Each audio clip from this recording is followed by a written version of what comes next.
शब्द ही पढ़ना है। जब हमारे पास शब्द हो जाते हैं, शब्द आ जाते हैं, तो हम इन शब्दों को अलग अलग प्रकार से बांटते हैं कि ये शब्द हमारे कितने प्रकार के हो सकते हैं। उसी को हम क्या कहते हैं, शब्दों का वर्गीकरण। ये बात समझ में आ गई कि हम क्या चीज पढ़ने वाले हैं। देखो, आप में से बहुत सारे छात्र ऐसे हैं जिन्होंने वर्णमाला पढ़ लिया है, तो उनको तो पता है कि अब हम शब्द का कौन सा हिस्सा पढ़ने जा रहे हैं। लेकिन जो छात्र आज पहली बार हमारे साथ जुड़ रहे हैं, उन्हें ये बात नहीं पता है, तो उन्हें इस चीज को समझना है कि हम वर्ण पढ़ने के बाद वर्ण से जब हम शब्दों का निर्माण करते हैं, जिसमें हम संधि, समास, उपसर्ग, प्रत्यय सब पढ़ते हैं, तो यानी जब हमने वर्णों का मेल करके जो शब्द बनाए हैं, तो इन शब्दों का हम वर्गीकरण करते हैं कि शब्द कितने प्रकार के होते हैं, कौन कौन से होते हैं, कैसे कैसे आते हैं, इसके बारे में। तो हम आज इसी के बारे में डिटेल चर्चा करेंगे। आप सभी लोगों के पास देखिए, ध्यान रखिए, जो हमारे छात्र हैं, इनका जो नया बैच है, बैच नंबर 28, अभी आपको ये पीडीएफ नहीं दिख रही होगी। ध्यान से सुने मेरी बात, मैं फिर से दोहरा रही हूं। बैच नंबर 28 में जो छात्र हैं, उनकी पीडीएफ क्लास फिनिश होने के 2 घंटे बाद दिखेगी उन्हें। जब उनकी क्लास फिनिश हो जाएगी 2 घंटे बाद उनको ये दिख जाएगी पीडीएफ, तो वो डाउनलोड कर सकते हैं। बैच नंबर 26 के पास इकाई 4 आज शुरू होगी, जिसमें हम पद विभाग पढ़ने वाले हैं। और ऑफलाइन के पास है इकाई 4, लेके आए सब लोग? कोई ऐसा भी छात्र है जो नहीं लेके आया? सब लेके आए ना? चलो, तो इसमें हमारे सामने सबसे पहला टॉपिक है शब्दों का वर्गीकरण। शब्दों का वर्गीकरण करेंगे। इसमें आपकी परिभाषा दी है कि पद क्या होता है, इसके बारे में हम बाद में पढ़ेंगे कि पद क्या होता है। पहले हमें जानना है कि शब्द क्या है, हमारे शब्दों का वर्गीकरण कैसे होता है। ठीक है, इसी चार्ट पर हम पढ़ेंगे। ध्यान देना कि आपको जो यहाँ पर लिखकर दिया हुआ है, उसमें सारी चीज मैं यहाँ पर जो समझाऊंगी, जो बताऊंगी, पूरा डिटेल में उदाहरण के सहित आपको दिया हुआ है। अभी आपको यहाँ पे समझना है कि कितने प्रकार के हमारे शब्द होते हैं। तो ये जो चार्ट आपके सामने दिया है, ये चार्ट आपको ये भी बताता है कि आपकी परीक्षा में जो पूछा जाता है ना, तो देखिए आपकी परीक्षा का लगभग 90% सिलेबस है ये जो आपको यहाँ पर दिख रहा है। 90%, 10% में आपका आता है जो साहित्य वाला हिस्सा है, वो साहित्य वाला हिस्सा शब्द में नहीं है। बाकी आपकी पूरी व्याकरण, अगर हम पूरे व्याकरण की बात करें तो पूरी व्याकरण आपकी यहाँ आ जाती है, जो ये आपको चार्ट दिख रहा है। इतना इंपॉर्टेंट है, सारा आपको सब कुछ क्या पढ़ना होता है, केवल और केवल शब्द पढ़ना होता है पूरे बैच में जब आप पढ़ रहे होते हैं। कैसे, किस प्रकार से, वो मैं यहाँ पे बताती हूँ, आप ध्यान दीजिए। हम जब वर्गीकरण की बात करते हैं तो सबसे पहले ऐसे समझना, हम मान लेते हैं कि हमारे पास 100% शब्द हैं। ठीक है, हिंदी का जो शब्दकोश है, जिसे आप इंग्लिश में डिक्शनरी कहते हैं, उसमें हम मान लेते हैं कि 100% शब्द हैं। ठीक है, इन 100% शब्दों को एक बार हम उत्पत्ति या स्रोत या इतिहास, 3 नाम दिए हैं इसके लिए, या तो हम उत्पत्ति कहें, या हम स्रोत कहें, या हम इतिहास कहें, ठीक है, के आधार पर इनका वर्गीकरण करते हैं। तो हम इन 100 के 100 जो यानी एक बार इनका वर्गीकरण इस आधार पर करने बैठते हैं। तो जब हम इस आधार पर इनका वर्गीकरण करते हैं तो आपको पता है कितने प्रकार के होते हैं। तो ये 5 प्रकार के हैं। तत्सम शब्द, तद्भव शब्द, देशज शब्द, विदेशज शब्द और संकर शब्द। तत्सम शब्द का मतलब क्या होता है? तत्सम शब्द का मतलब है, अब यहाँ पे समझना, यहाँ पर तत्सम शब्द का मतलब है संस्कृत से। ठीक है, यहाँ पर से मैंने आपको लास्ट क्लास में एक बात बताई थी कि तत्सम का मतलब ये नहीं होता कि तत्सम शब्द कह देने का मतलब कि वो संस्कृत का ही होगा। ये आपको प्रकृति पहचाननी है। तत्सम का मतलब है उसकी मूल भाषा, यानी वो शब्द जिससे परिवर्तित होकर बन के आया है, उसकी मूल भाषा कौन सी है। तो जब हम हिंदी भाषा की बात करते हैं तो हिंदी भाषा में तत्सम शब्द होते हैं जो संस्कृत भाषा से आए हैं। यानी हमने अपनी हिंदी भाषा को जो परिवर्तित करके बनाया है, वो संस्कृत भाषा से परिवर्तित करके बनाया है, जिसमें हमने लगभग 60% जो हमारे शब्द होते हैं वो संस्कृत के ही होते हैं। बहुत सारे ऐसे शब्द होते हैं, आपको ऐसा लगता होगा कि जो शब्द बहुत ज्यादा क्लिष्ट होते हैं, बहुत ज्यादा कठिन होते हैं, वही संस्कृत के शब्द हैं, पर ऐसा नहीं है। कुछ सरल शब्द भी होते हैं जो संस्कृत होते हैं। जैसे दिन बहुत सरल शब्द है, लेकिन ये किसका है? संस्कृत का ही है। पर ये सरल है तो इस वजह से ये तद्भव नहीं बन पाया, क्योंकि ये क्या रहा? तत्सम ही रहेगा कि संस्कृत में जैसा प्रयोग किया जाता है वैसा ही हिंदी में किया जाता है। लेकिन कभी कभी कुछ लोग बोलते हैं कि दिवस भी इसका संस्कृत शब्द है, तो ध्यान रखिएगा संस्कृत के दोनों शब्द हैं, दिवस भी संस्कृत में कहा जाता है और दिन भी संस्कृत में कहा जाता है। तत्सम शब्द हो गया मतलब जो संस्कृत में प्रयोग होते थे, हमने उनको हिंदी में ज्यों का त्यों रख लिया। तद्भव शब्द की हम बात करते हैं। दूसरा तद्भव शब्द होता है वे शब्द जो संस्कृत भाषा से परिवर्तित होकर बने हैं। जैसे मान लो उदाहरण में अगर आपने शब्द देखा हस्त, तो हस्त का तद्भव क्या होता है? हाथ। तो ये हस्त से परिवर्तित होकर बना है। जैसे पहले जब संस्कृत बोलते थे तो इसे हस्त बोलते थे, धीरे धीरे इसको हत्था कहने लगे, हत्था से ये हाथ हो गया। तो इस तरह से हमारा जो संस्कृत शब्द हो गया हस्त और हिंदी शब्द हो गया हाथ। तो यही हमारा तत्सम तद्भव कहलाता है। इसके बाद आता है देशज शब्द। देशज वे शब्द होते हैं जो हमारे देश में ही होते हैं, या कहें देश प्लस ज मतलब उत्पन्न होना, पैदा होना, देश मतलब देश। परिभाषा कहती है देशज की कि जिन शब्दों के स्रोत का हमें ज्ञान नहीं है। शब्द तो है हमारी बोली में, भाषा में, लेकिन हमें ये नहीं पता कि ये कहाँ से आए हैं, ये किस भाषा के हैं। तो उन शब्दों को हम किस में रखते हैं? देशज शब्दों के अंदर रखते हैं। यानी हम मान लेते हैं कि जिसके बारे में कुछ नहीं पता तो वो क्या होगा? देश में ही जन्मा होगा। चौथा आता है हमारा विदेशज शब्द। विदेशज शब्द होता है जो विदेशी भाषा के शब्द हमारी हिंदी भाषा में आकर शामिल हुए हैं, उन्हें हम क्या कहते हैं? विदेशज शब्द कहते हैं।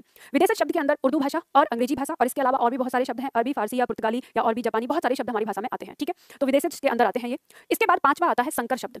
संकर शब्द क्या होता है? संकर शब्द होता है जब दो भाषाओं से मिलकर जो शब्द बनते हैं उन्हें क्या कहते हैं? संकर शब्द कहते हैं। जैसे मान लीजिए हमने कहा रेलगाड़ी, तो रेलगाड़ी में रेल शब्द हो गया अंग्रेजी का और गाड़ी शब्द हो गया संस्कृत का, तो ये शब्द हमारा क्या कहलाता है? संकर शब्द कहलाता है। जैसे उदाहरण के तौर पर हम देखें, हमने कहा किताब घर, तो किताब हो गया उर्दू का और घर हो गया हिंदी का, तो इस तरह से ये हमारे संकर शब्द कहलाते हैं। तो अब यहाँ पर आप बताइए कि ये पांचों के पांचों आपकी परीक्षा में आते हैं या नहीं? बोलो हाँ। तो पुस्तकालय में 2 शब्द है, पुस्तक प्लस आलय, दोनों संस्कृत के हो गए, ये संकर शब्द थोड़ी ना हो गया। दिमाग को चाचा चौधरी की तरह तेज चलाओ, ठीक है, ऐसे नहीं कि कुछ भी उठा के। अब यौगिक शब्दों को आप संकर शब्द नहीं बना सकते, समझ गए? तो बताइए ये शब्द आपकी परीक्षा में याद करने के लिए आपको आते हैं कि नहीं? आते हैं ना, तो आप इन्हें याद करते हैं। तो जो हमने 100% शब्द रखे, इन 100% में से कुछ शब्द ऐसे होते हैं, मतलब कुछ शब्द क्या कि जो सारे शब्द हैं इस कैटेगरी में भी बांटे जाते हैं। ठीक है, फिर हम क्या करते हैं कि इनको हटाकर इन सारे 100% शब्दों को एक बार फिर से इस आधार पर बांटते हैं कि रचना के आधार पर या बनावट के आधार पर, मतलब वो बने कैसे हैं, उनकी रचना कैसे हुई है। तो हम इसे 3 आधारों पर बांटते हैं, रूढ़ शब्द यौगिक शब्द और योग रूढ़, तीन तरह के हो जाते हैं। वैसे होना वास्तव में दो ही तरह से चाहिए, रूढ़ शब्द और यौगिक शब्द। ये योग रूढ़ शब्द कहने का लॉजिक मुझे समझ में नहीं आता, आप लोग भी थोड़ा सा ध्यान अपना दिमाग दौड़ाइएगा कि क्या कैसे, वो मैं बताऊंगी आपको। हम रूढ़ शब्द की बात करते हैं तो रूढ़ शब्द का मतलब होता है वो शब्द जो अपने आप में वैसा ही बना है, यानी जिसका जन्म वैसे ही हुआ है। अगर हम उसके किसी भी वर्ण को तोड़ते हैं इधर उधर तो उसके पीछे का जो अर्थ है वो खो जाता है। जैसे मान लो कि हमने कहा समाचार, शब्द देखेंगे, जैसे मान लो हमने कहा समाचार समाचार शब्द के पीछे आपको क्या अर्थ समझ में आता है? कोई सूचना, ठीक है। समाचार का मतलब क्या होता है? कोई सूचना। अगर मैं इसे तोड़ दूं, समा को अलग और चार को अलग, तो क्या आपको ऐसा पता चलेगा कि इनमें से किसी शब्द का अर्थ सूचना से हो? यानी जो इसके पीछे का भाव है वो क्या हो गया? टूट गया, यानी और किसी एक शब्द में भी उसका अर्थ नहीं मिल रहा हमें देखने के लिए। तो ऐसे शब्द, तो ये समाचार शब्द हमारा क्या कहलाएगा? सार्थक, सार्थक शब्द जिसे हम कहते हैं। सार्थक को आप चाहो तो इसका दूसरा नाम लिख सकते हो, सार्थक। मतलब एक पहला अर्थ देने वाला, वो जो अपना उसका अर्थ होता है, अगर हम उसको आगे पीछे किसी वर्ण को तोड़े तो वो अपना अर्थ खो देता है। इसी तरह से जैसे मान लो अगर हमने हाथी लिखा तो हाथी के पीछे हमें किसी प्राणी का बोध होता है, अगर हम इसका टुकड़ा तोड़ें, अगर इसको ऐसे कर दें तो हाथी का अपना अर्थ खो जाता है। तो वैसे शब्दों को हम यहाँ पर कहते हैं कि वे शब्द हमारे क्या कहलाते हैं? रूढ़ शब्द कहलाते हैं, ठीक है। इन्हें हम रूढ़ शब्द या सार्थक शब्द कह सकते हैं। अब इसके बाद दूसरा आता है हमारा शब्द यौगिक शब्द। ये जो यौगिक शब्द है ये दो शब्दों से मिलकर बना है, योग प्लस इक। इस योग का अर्थ समझ में आता है आपको? ये योग का मतलब है कि जो किसी के योग से बना है। तो यौगिक शब्द वे होते हैं जो किसी के योग से बनते हैं। तो हम कह सकते हैं इसकी परिभाषा में कि जब कोई शब्द दो या दो से अधिक शब्दों से मिलकर बना होता है उसे हम क्या कहते हैं? यौगिक शब्द कहते हैं। और ये जो यौगिक शब्द है आपका, ये चार प्रकार का होता है। कौन कौन सा? संधि, समास, उपसर्ग और प्रत्यय। संधि, समास, उपसर्ग और प्रत्यय, तो ये किसके अंदर आ जाते हैं? यौगिक शब्द के अंदर आ जाते हैं। योग रूढ़ शब्द की अगर बात की जाए तो इसकी परिभाषा कहती है कि इस शब्द के अंदर वे शब्द होते हैं जो देखने में या कहें बनने में तो होते हैं यौगिक के जैसे, लेकिन अर्थ के आधार पर होते हैं रूढ़ के जैसे। मतलब कहने का मतलब क्या है? जैसे मान लो उदाहरण के तौर पर हमने दिया घनश्याम। घनश्याम शब्द दो शब्दों से मिलकर बना है, घन और श्याम, ठीक है। तो बनने में कैसे हो गए? यौगिक के जैसे। लेकिन घनश्याम का एक अर्थ है, घनश्याम का अर्थ होता है अर्थात कृष्ण। अब कृष्ण कहते हैं ना, घनश्याम किसका नाम है? कृष्ण का नाम है। तो इसके पीछे जो अर्थ निकल रहा है वो कृष्ण का निकल रहा है। लेकिन अगर हम इसको तोड़ दें, घन को अलग कर दें और श्याम को अलग कर दें, तो क्या इसका अर्थ हो जाएगा कृष्ण? रह जाएगा? नहीं बचेगा। श्याम का अर्थ हो गया काला और घन का मतलब हो गया बादल, तो इसमें कृष्ण का तो कहीं कोई अस्तित्व ही नहीं बचा। तो ऐसा ही मतलब ये बात कही है कि इसका अर्थ कैसा होता है? रूढ़ के जैसा होता है, और बनते कैसे हैं? यौगिक के जैसे। तो इसलिए इनको नाम दिया गया है योग रूढ़, ठीक। अब अगर मैं आपसे कहूं कि योग रूढ़ के बारे में अगर आप जाने कि ये शब्द कौन कौन से होते हैं, तो पूरी की पूरी लिस्ट आपको समास का एक समास है बहुब्रीहि समास, ठीक है। समास, टोटल समास हमारे कितने हैं? 6, और समास में एक है बहुब्रीहि समास। केवल बहुब्रीहि समास के उदाहरण आपके किसमें आते हैं? योग रूढ़ में आते हैं। तो आप यहीं पे देख सकते हैं, आपको समझ में आ गया होगा कि जब ये बहुब्रीहि समास का हिस्सा है तो अब इसको हम बाहर निकाल रहे हैं तो तीन टुकड़े रखने का कोई मतलब नहीं बन जाता, क्योंकि वो यौगिक का ही हिस्सा, क्योंकि समास यौगिक का हिस्सा है तो फिर वो किसका हिस्सा बना? यौगिक का ही बनेगा।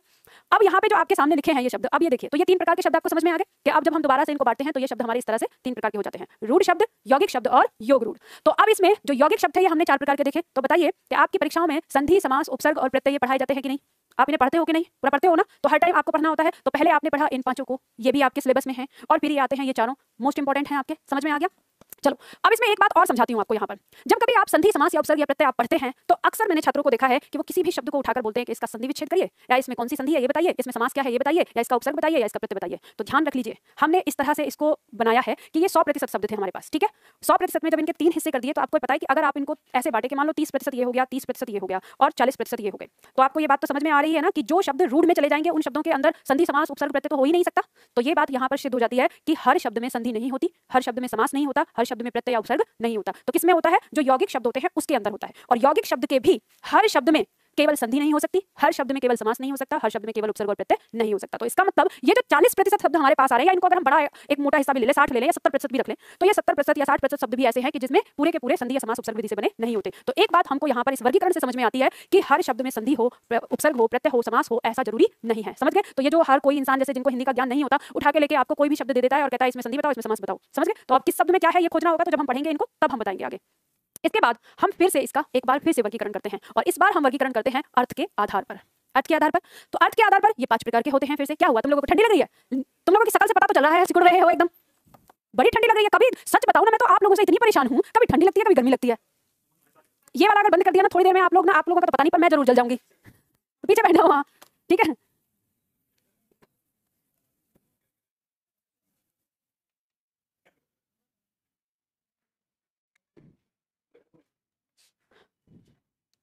चलो बात समझ में आ गई। ऑनलाइन वाले छात्र देखो, मेरे मना करने के बाद भी बहुत ज्यादा कमेंट किए जा रहे हैं। ध्यान देना, मैं कमेंट आप लोगों की नहीं पढ़ रही हूँ, पढ़ाई करो आप लोग, ठीक। हाँ, तो देखो हम क्या कह रहे थे कि हम एक बार फिर से इनका वर्गीकरण कर रहे हैं, और इस बार हम किस आधार पर कर रहे हैं? अर्थ के आधार पर। तो अर्थ के आधार पर हम वर्गीकरण करते हैं तो ये 5 प्रकार के हो जाते हैं। पहला आ गया एकार्थक शब्द। एकार्थक देखो नाम से याद रखना है इन सबको। एकार्थक मतलब एक अर्थ रखने वाला शब्द। तो जिन शब्दों का अपना एक अर्थ होता है वे हमारे शब्द क्या कहलाते हैं? एकार्थक कहलाते हैं। तो बहुत सारे शब्द हमारे ऐसे होते हैं जो एक ही अर्थ रखते हैं। तो जो किताब आपको शब्दावली दी गई है, ये वाली शब्दावली, ठीक है, इस शब्दावली में एकार्थक शब्द आपके दिए हुए हैं, अगर आप पढ़ना चाहते हैं तो पढ़ सकते हैं, पर ये एकार्थक शब्द आपकी परीक्षा में नहीं आते। दूसरा आता है अनेकार्थक शब्द। अनेकार्थक शब्द हमारे वो होते हैं जो अनेक अर्थ रखते हैं। जैसे उदाहरण के तौर पर अगर हम देखें तो जैसे शब्द है काल। काल शब्द का अर्थ होता है समय, लेकिन काल शब्द का अर्थ होता है मृत्यु। काल शब्द का अर्थ होता है यमराज। काल शब्द का अर्थ होता है अवसर। काल शब्द का अर्थ होता है सांप। इतने सारे अर्थ होते हैं। तो काल एक शब्द अपने आप में और इसके इतने सारे अलग अलग अर्थ। तो ऐसे शब्दों को हम क्या कहते हैं? अनेकार्थक शब्द कहते हैं। फिर तीसरा हमारा आता है समानार्थक। समानार्थक का मतलब है समान अर्थ रखने वाले शब्द, अर्थात पर्यायवाची। आप चाहो तो यहाँ पर इस तरह से लिख सकते हो, क्योंकि कई बार हमारे छात्र ऐसे कंफ्यूज हो जाते हैं, यहाँ समानार्थी लिख जाता है और छात्र कहते हैं इसमें तो पर्यायवाची आया ही नहीं। या किसी परीक्षा में सिलेबस में परीक्षक लिख देता है समानार्थक शब्द और बच्चा कहता है मैम हमारे में पर्यायवाची तो पूछे नहीं है, पता नहीं समानार्थक शब्द हैं। नहीं, तो समानार्थक और पर्यायवाची एक दूसरे के पर्यायवाची हैं। ठीक है, तो समान अर्थ रखने वाले शब्द मतलब पर्यायवाची। चौथा हो जाता है विपरीतार्थक। विपरीत अर्थ रखने वाला अर्थात विलोम। विपरीतार्थक को हम कहते हैं विलोम। ठीक है, तो जो शब्द उल्टा अर्थ देते हैं, विलोम अर्थ देते हैं, वो हमारे क्या कहलाते हैं? विपरीतार्थक। इसके बाद आता है हमारा समरूपी भिन्नार्थक, या इसे समश्रुति भिन्नार्थक भी कहते हैं। सम मतलब समान, रूप माने रूप जैसा, एक जैसा रूप, या कहें सुनाई देना। श्रुति अगर रखेंगे तो श्रुति का मतलब सुनाई देना होता है। भिन्नार्थक भिन्न अर्थ रखने वाले, यानी देखने में तो क्या होते हैं या उच्चारण की दृष्टि से कैसे होते हैं? समान होते हैं, लेकिन अर्थ कैसा रखते हैं? भिन्न रखते हैं। जैसे मान लो शब्द है हमारा अवधि। अब एक शब्द है अवधि और एक शब्द है अवधि। जब आप इसका उच्चारण करेंगे तो एक जैसे शब्द दिखाई देते हैं, आपको सुनाई देते हैं, सॉरी। तो जब उच्चारण करते हैं तो एक जैसे लगते हैं, लेकिन इनमें अर्थ अलग अलग है। अवधि, जो छोटी ई वाला अवधि है, इसका अर्थ होता है समय सीमा। ठीक है, समय सीमा, जैसे हम कहते हैं इस अवधि में आ जाना, मतलब इतने से इतने समय तक आ जाना, समय सीमा। और अवधि ये हमारी अवध प्रदेश की बोली है। ठीक है, तो इसी तरह से जैसे शब्द होता है आपका, मान लो शब्द दिया अली, एक शब्द दिया अली और शब्द दे दिया अली, एक जैसे हैं दोनों। एक अली का अर्थ है भवरा और एक अली का अर्थ है दोस्त, मित्र। तो यहाँ पे हम देखेंगे कि जो छोटी ई वाला अली है इसका अर्थ है भवरा और जो बड़ी ई वाला अली है इसका अर्थ है दोस्त। तो ये किस तरह के शब्द हुए? ये हुए समश्रुति भिन्नार्थक शब्द या समरूपी भिन्नार्थक शब्द। और आपकी परीक्षा में यहाँ से प्रश्न आता है, जोड़ा देकर आपसे पूछा जाता है। जैसे आपकी परीक्षा में आया शब्द इस तरह से रख देगा, कुल और कुल, युग्म का अर्थ युग्म बताइए। ऑप्शन में इनका अर्थ दिया होगा, इस तरह से प्रश्न आता है आपकी परीक्षा में। ठीक है, तो ये आपको ये पढ़ना होता है। तो अब ये बताइए कि ये जो पांचों प्रकार के हैं ये पढ़ने होते हैं कि नहीं पढ़ने होते हैं? बस एक को छोड़कर, एक अर्थक जो दिया है, तो बाकी आपकी परीक्षा में आता है इनसे प्रश्न कि नहीं आता है। ठीक है, इसके बाद जब हम यहाँ पर इसको कर लेते हैं तो एक बार फिर से इन सभी शब्दों का वर्गीकरण करते हैं। और इस बार हम करते हैं व्याकरण के आधार पर या रूप के आधार पर या प्रयोग के आधार पर या व्यवहार के आधार पर। ये लिख लीजिए, व्याकरण के आधार पर, रूप के आधार पर या प्रयोग के आधार पर या व्यवहार के आधार पर, किसी भी नाम से दिया हो, इन सब का मतलब एक ही होता है। ठीक है, तो इसके आधार पर हमारे शब्द दो प्रकार के होते हैं, विकारी और अविकारी। ठीक है, विकारी और अविकारी। विकारी वे शब्द होते हैं जिन शब्दों पर लिंग, वचन, कारक, काल का प्रभाव पड़ता है, वे क्या कहलाते हैं? विकारी कहलाते हैं। और जिन शब्दों पर लिंग, वचन, कारक, काल का प्रभाव नहीं पड़ता, वे अविकारी या अव्यय शब्द कहलाते हैं। ठीक है, तो इसमें अगर हम देखें, विकारी शब्द हमारे चार प्रकार के होते हैं, जिसके अंदर आता है संज्ञा, सर्वनाम, विशेषण और क्रिया। ठीक है, अब इस संज्ञा के अंदर हम पढ़ते हैं लिंग, वचन और कारक, और इस क्रिया के अंदर पढ़ते हैं हम काल, पक्ष और वृत्ति। उसी तरह से जो अविकारी हैं ये चार प्रकार के होते हैं, जिसमें आता है क्रिया विशेषण, समुच्चय बोधक, विषमादि बोधक और संबंध बोधक। चार प्रकार के हो जाते हैं। तो आप बताइए कि इन सबको हमें पढ़ना होता है कि नहीं? और यहाँ पे ही आपका पूरा व्याकरण समाप्त हो जाता है। बस एक पॉइंट बच जाता है जो अलग से आप पढ़ते हैं, वाक्य। क्योंकि इन शब्दों का अध्ययन करने के बाद आपको आगे क्या बनाना होता है? वाक्य।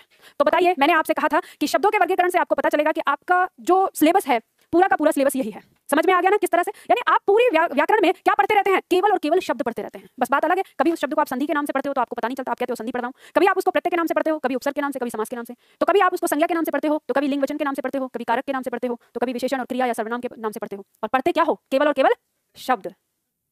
दिमाग कहीं और है ना? तो पढ़ते नहीं, पढ़ते क्या हो? मैंने ये पूछा, पढ़ते क्या हो? केवल और केवल शब्द। हम हिंदी में। और ये एक ऐसा रहस्य है, मुझे लगता है शायद आपने इस तरीके से पहले कभी देखा नहीं होगा इसे। और जब आपको शब्द पढ़ना है तो फिर लोग कहते हैं कि शब्दों को तो रटा जाता है, और लोग बोलते हैं कि रटना है, लेकिन मैं फिर वही कहती हूँ, रटा नहीं जाता, समझा जाता है। समझ गए ना? तो जैसे हमने इस बात को समझा, जो मैंने अभी आपको ये चीज समझाई, तो बताइए कि ये बात आप लोगों को समझ में आई या नहीं? अगर आपने समझने की कोशिश की होगी तो समझ में आई। और एक बात ध्यान रखना, अगर आप लोग समझ गए तो ये समझ लो कि आपने हिंदी पे विजय हासिल कर ली, क्योंकि ये सबसे ज्यादा टफ है, इसे सुनना और समझना। इसमें बड़ी नींद आती है, और आज मैं देख रही हूँ आज मेरी क्लास में नींद नहीं आई। ये बड़ी अच्छी बात है कि किसी को नींद नहीं है, वरना मुझे बीच में जोक सुनाना पड़ता है, चुटकुला सुनाना पड़ता है, या फिर किसी को डांटना पड़ता है, तब सबकी नींद उठती है कि हाँ, नहीं तो पता चलता है। मतलब थोड़ा सा मैंने बस एक टेस्ट किया था, मैं देख रही थी कि मेरे चावल पके हैं कि नहीं पके हैं, तो पता चला कि वो अभी कच्चे के कच्चे हैं, है ना? कह रहे वैसे ही सुना दो तो जोक सुनने के लिए इतने तत्पर हैं, लेकिन पढ़ने के लिए बल्कि अपने लिए अपने आप को शाबाशी दो कि हाँ, हम बहुत अच्छे स्टूडेंट हैं। ये 5 बजे वाला बैच बहुत बेहतरीन बैच है कहने के लिए, वैसे है नहीं, है ना? मैम चाचा चौधरी क्या है? अच्छा, मैंने अभी बोला आज की क्लास में चाचा चौधरी। अच्छा, मतलब देखो एक्चुअली इसलिए ना, ये तो डायलॉग है ना मेरा पूरा। मैं बताती हूँ चाचा चौधरी है क्या। वैसे जब तक ये चाचा चौधरी के बारे में पता नहीं चलेगा तो ये पूरी क्लास में आपको सिलेबस में यही खोजते रहेंगे, आपका दिमाग यही घूमता रहेगा, आखिर चाचा चौधरी है क्या। तो देखो, चाचा चौधरी हमारे जमाने का सुपर हीरो था कॉमिक्स का, जब हम कॉमिक्स पढ़ते थे। अब आप लोगों का कौन सा हीरो है पता? तो जो हमारा हिंदी का भाग 2 है, जिसे हमने इकाई 4 में पढ़ना है, ठीक है, वो हमारा क्या है? वो हमारा व्याकरण या प्रयोग के आधार पर शब्दों का वर्गीकरण है, जिसे हम जानते हैं किसके नाम से, जिसे हम जानते हैं पद के भेद। किसके नाम से जानते हैं? पद के भेद।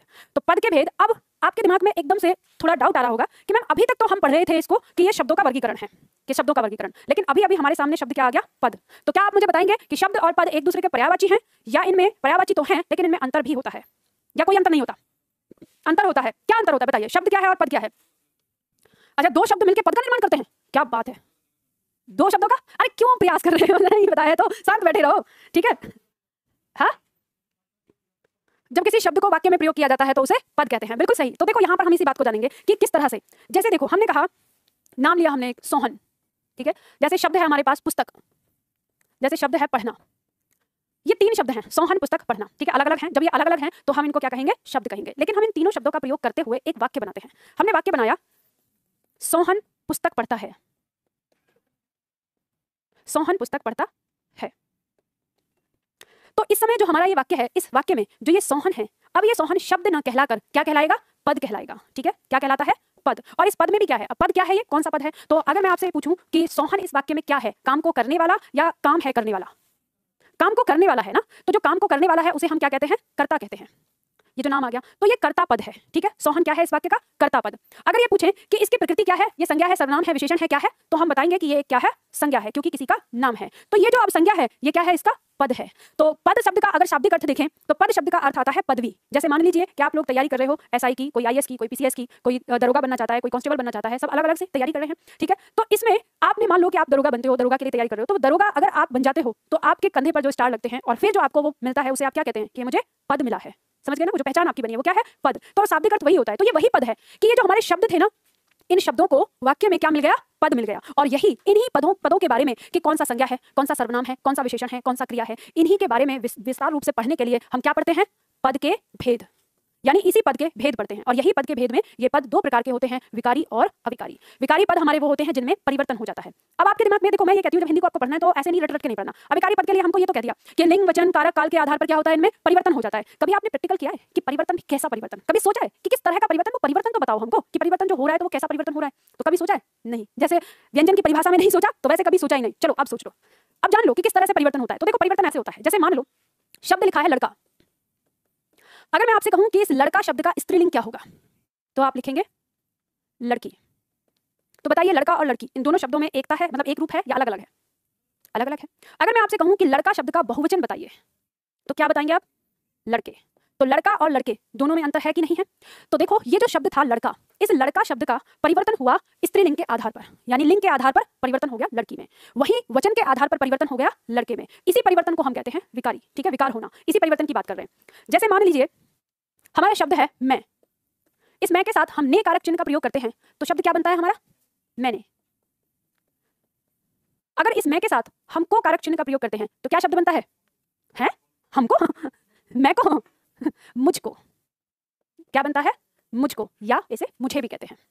अब मुझको का प्रयोग कब कहां कैसे होता है और मुझे का प्रयोग कब कहां कैसे होता है ये तो हम तब पढ़ेंगे जब हम संज्ञा सर्वनाम करेंगे। तो बात समझ में आ गई? सवाल ये भी उठता है कि आपको शायद आता हो कहां मुझे लगाना है और कहां मुझको लगाना है, लेकिन गलती हो सकती है। जैसे मान लो तुमने मुझको बताया कि कल कहां जाना है, ये बताइए वाक्य सही है कि गलत है? कर दिया ना गलत? मैंने सही बोला है वाक्य। तुमने मुझको बताया कि हमें कल कहां जाना है, आगे वाली छोड़ दो, मैंने सिर्फ तुम्हें और मुझको ये वाले शब्द की बात करी है। तो यहाँ पर अगर आप जैसे प्रयोग करते हैं तो आप क्या कहते हैं? तुमने मुझे बताया, आप ऐसे लिखते हो, बोलते हो। और अगर आपने इसको लिख दिया तो ये गलत हो जाएगा, क्योंकि मुझे का प्रयोग आप कर्ता के स्थान पर करते हो और मुझको का प्रयोग कर्म के स्थान पर करते हो। तुमने, ये कर्ता ने, ये क्या है? वाक्य का कर्ता है, क्योंकि बताने का काम तुमने किया है। और किसको बताया है? मुझको बताया है। तो ये मुझको किसके स्थान पर आया है? कर्म के स्थान पर आया है। तो इसलिए यहाँ पर क्या हो जाता है हमारा? ये मुझको रहेगा, यहाँ मुझे करना गलत हो जाएगा। लेकिन अगर ऐसे कहें कि मुझको तुम्हें बताना था कि कल हम कहाँ जाएंगे, अब बताने का काम कौन करने वाला है? मैं। तो अब यहाँ पर हमने मुझको का जो प्रयोग किया ये गलत होगा। तब हमें ये कैसे प्रयोग करना है?